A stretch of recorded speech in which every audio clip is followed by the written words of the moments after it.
पंढरपूरच्या विठोबाच्या दर्शनाला मुख्यमंत्री जात आहे।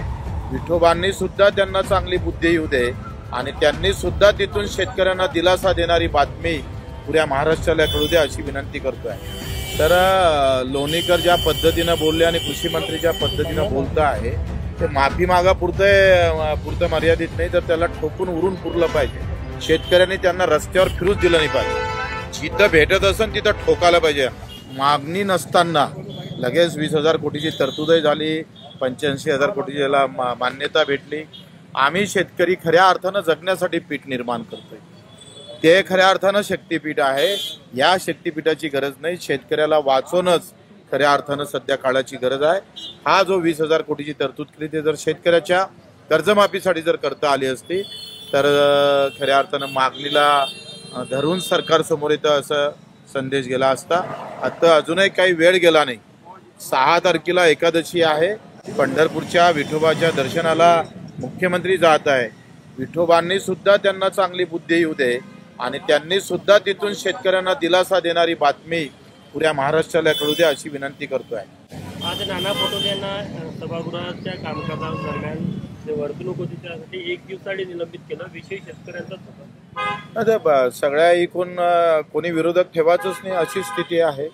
म्हणजे एकंदरीत आणीबाणीपेक्षाही ही जी काही भूमिगत आणीबाणी आहे, म्हणजे विरोधात असले तर ईडी लावायची, ईडी लागत नसेल तर पक्षात घ्यायचं, पक्षात घेतलं तर ईडी काय सगळे प्रकरण संपून टाकायचे।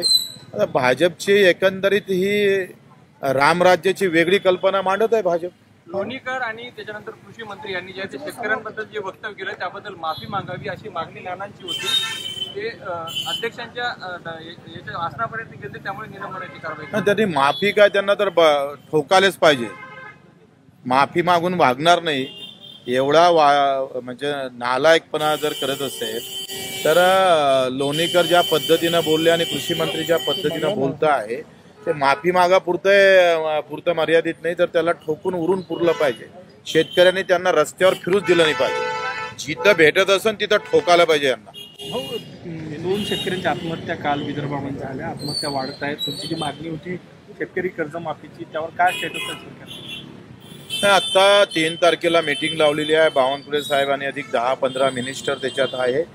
त्यामध्ये मीटिंगमध्ये काय निर्णय होते, कशी समिती कधी स्थापित होतं, त्याला कसा वेळ देतं आणि मग निवडणुकीच्या आधी होते का नाही होत, जिल्हा परिषदच्या निवडणुका आहे, नगरपालिकेच्या आहे, त्याचे परिणाम भाजपाला भोगावं लागेल। जर कर्जमाफी नसेल, शेतकऱ्यासाठी निर्णय घेत नसाल तर शहरातले लोक आणि ग्रामीणमधले लोक सुद्धा तुम्हाला मतदान करणार नाही।